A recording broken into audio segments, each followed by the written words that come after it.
میں آپ کو ذرا سے ایک وہ بات بتاتا ہوں جو شاید آپ کے علم میں نہ ہو. آپ کو کہیں فرینڈ زون میں بیٹھ کے بات کرنی پڑ سکتی ہے کہ امام حسین علیہ السلام نے مدینہ کیوں چھوڑا, کیسے چھوڑا, کیوں چھوڑا, انشاءاللہ یہ بھی بیان کروں گا. کیسے مدینہ چھوڑا, صرف یہ بات سن لیجیے. لیکن حسین مظلوم کی جو ہجرت ہے نا, اس کو عام ہجرت اس لیے بھی ایسے نہیں کہا جا سکتا کیونکہ میرے 12ویں امام فرماتے ہیں میرا سلام ان پر جن سے رات کی تاریکی میں بالجبر مدینہ چھوڑوایا گیا.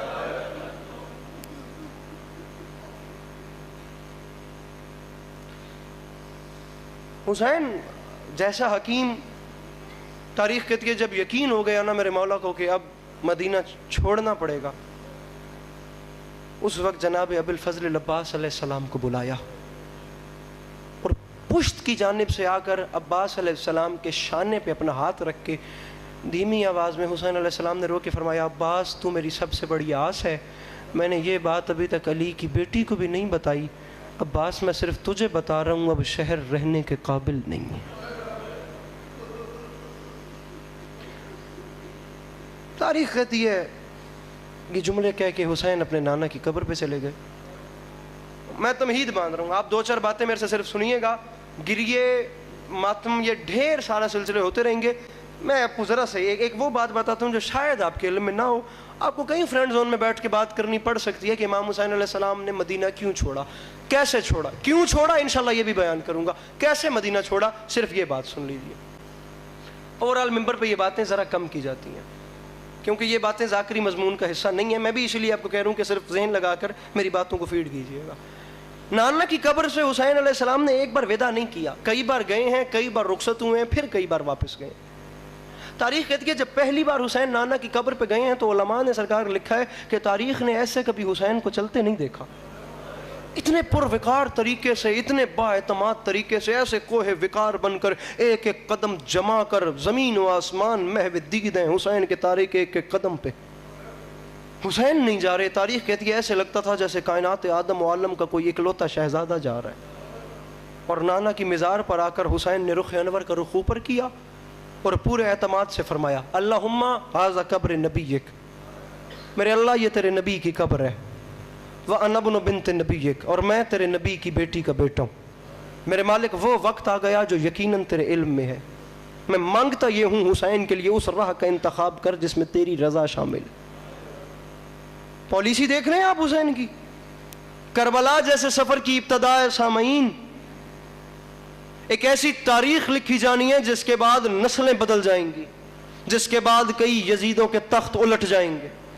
اور ایسے سفر سے پہلے حسین کا ایجنڈا پالیسی کیا ہے, میرے مالک میں تیری رضا پہ راضی ہوں.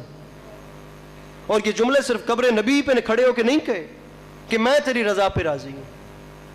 تاریخ کہتی ہے مقتل میں سب سے مشکل وقت تھا. علی اصغر بادشاہ کی لاش کو اٹھا کے حسین نے کہا تھا رضن بقضائک و تسلیما لامر, میرے مالک اگر تیری رضا اسی میں ہے تو حسین راضی ہے. تاریخ کہتی ہے یہ جملے کہے اور اسی اعتماد کے ساتھ حسین اپنے بھائی کی قبر کی طرف بڑھے. عجیب بات یہاں پہ باخدا تاریخ نے لکھی ہے. آنسو آئے نہ آئے آپ کے مقدر کی بات ہے, مجھے صرف ایک ہائے چاہیے کہ میرا توشہ آخرت ہو جائے. اس کاسہ خیرات میں وہ بھر دینا, میں اسی پہ سلام کر کے جا رہا ہوں. زندگی رہی تو پھر کل انشاءاللہ 10:05-7 پہ آپ کو سلام کریں گے. اور یا علی مدد. تاریخ کہتی ہے نانا کی قبر پہ گئے تھے تو کوہ وقار بن کے. طارق میرے بھرا سر سامی, پھر بھائی حسن علیہ السلام کی مزار پہ گئے تو اسی اعتماد کے ساتھ. لیکن جب بھائی کی قبر سے ماں کی طرف چلے تو تاریخ کہتی ہے حسین ایسے دوڑے جیسے چھوٹا بچہ اپنی ماں کی طرف لپکتا ہے. تاریخ کہتی ہے آ کر خود کو ماں کی قبر پہ گرایا اور رو کے فرماتے ہیں السلام علیک یا امّ, اے میری ماں فاطمہ آپ پر میرا سلام. قبلہ قبر سے جواب آیا علیک السلام یا مظلوم الام, تجھ پر بھی میرا سلام او ماں کے غریب بیٹے. تجھ پر بھی میرا سلام او ماں کے مظلوم بیٹے. تجھ پر بھی میرا سلام او ماں کے پیاسے بیٹے. سارا مضمون چھوڑ دیا, وہ تمام باتیں سارا مضمون چھوڑ. تاریخ کہتی ہے دوبارہ حسین نانا کی قبر پہ گئے. توجہ, علامہ نقن کے فکرے ہیں.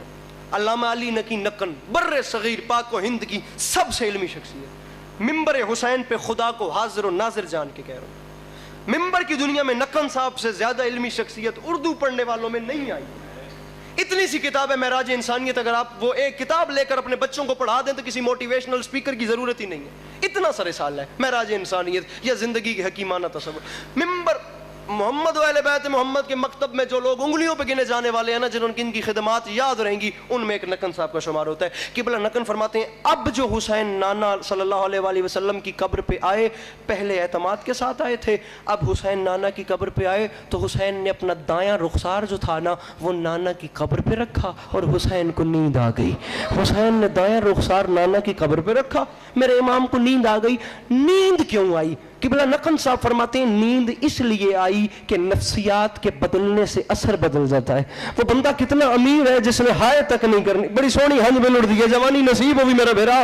نیند اس لیے آئی, نفسیات بدلے تو اثر بدل جاتا ہے. پہلے کیفیت اور تھی تو اثر اور تھا, اب جو رخسار رکھا تو حسین کو نیند اس لیے آئی کیونکہ رخسار رکھتے ساتھ نقن صاحب فرماتے ہیں حسین کو نانا کا سینہ یاد آ گئے.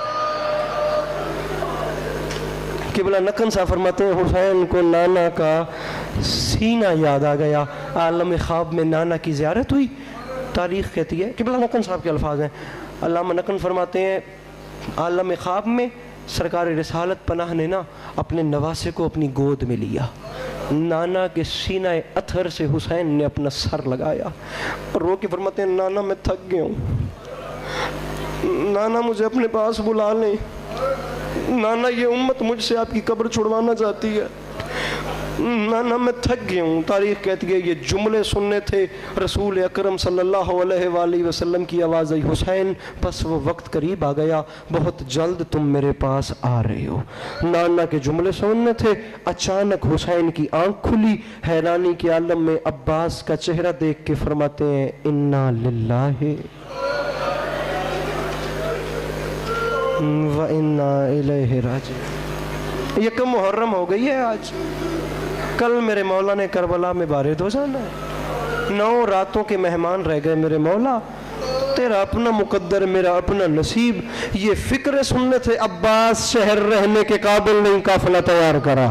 اللہ کرے میں سمجھا سکوں, 1.5 منٹ کے بعد میں منبر پہ نہیں ہوں گا, بس راضی رہیے گا. تاریخ کہتی ہے چلتے چلتے حسین گھر کے باہر آئے, حویلی کے باہر آ کر حسین نے مسند بچھائی. فرماتے ہیں غازی نام پکارتے جانا, عماریاں لاتے جانا, میرے پردے داروں کو سوار کراتے جانا. حسین مسند بچھا کے تشریف فرما ہو گئے. حسین نے زیارت کرنا شروع کر دی. 28 رجب کی شام ہے. تاریخ کہتی ہے قافلہ حسینی تیار ہو رہا ہے. مکاندہ پہ بس یا علی ڈھیر پر بیٹھا, قافلہ حسینی تیار ہو رہا ہے. محلہ بنی ہاشم کا تمام انتظام عباس جیسے غیرت مند بھائی کے ہاتھ میں ہے. مجھے عزت حسین کی قسم محلے میں پہرا لگ گیا. میرے مولا نے تمام محلے میں کالے پردے کا انتظام بھائی خرم کروا دیا. بڑا تو بڑا کوئی ممیز بچہ بھی آج محلے کی کسی گلی سے نہیں گزر سکتا. تاریخ کہتی ہے میرے مولا عباس کے ہاتھوں میں فہرست آئی. میرے مولا نے نام پکارنے شروع کیے. سب سے پہلے میرے امام حسن علیہ السلام کی بیوہ کا نام پکارا گیا. امام حسین نے فرمایا قاسم اپنی ماں کو محمل پہ سوار کراؤ. دوسرا نام شہزادی لیلا سلام اللہ علیہ کا پکارا گیا. حسین نے کہا اکبر بیٹا اپنی ماں کو محمل پہ سوار کراؤ. قبلہ تیسرا نام بی بی ام کلثوم کا پکارا گیا. حسین نے فرمایا محمد بن جعفر تیار میری بہن کو سوار کراؤ. جو اب ہائے نہ کر سکے وہ سر نیچے کر لے, اس سے بڑی بات میرے پاس ہے ہی نہیں. تاریخ کہتی ہے مدینے کی زمین میں زلزلہ آیا. عباس جیسے دلاور کی کانپتی ہوئی آواز بلند ہوئی, ہوشیار تمام ہاشمی اپنی نظریں زمین میں گاڑ دو, تمام جوان گلی میں سایہ کرے کیونکہ اب علی کی بیٹی زینب گھر سے باہر آ رہی ہے. اب علی کی بیٹی باہر آ رہی ہے. تاریخ کہتی ہے پہلا قدم میری مخدومہ نے گھر سے باہر رکھا, ماں کی ردا ہو رہی ہے, میری مخدومہ نے چلنا شروع کیا. حسین اپنی مسند سے کھڑے ہو گئے. عبداللہ بن سلام کہتے ہیں میں نے اپنی آنکھوں سے دیکھا حسین کا امامہ کھل کے گلے میں آ گیا. حسین یہ منظر دیکھ رہے تھے. دوڑتے دوڑتے اکبر قریب گئے. پھوپھی اماں اجازت ہو تو میں سوار کراؤں. فرمایا اکبر جہاں ہو وہیں رک جاؤ. اون محمد آئے, اماں اجازت ہو تو ہم سوار کرائیں. فرمایا اون محمد آج تم بھی نہیں, عبداللہ بن سلام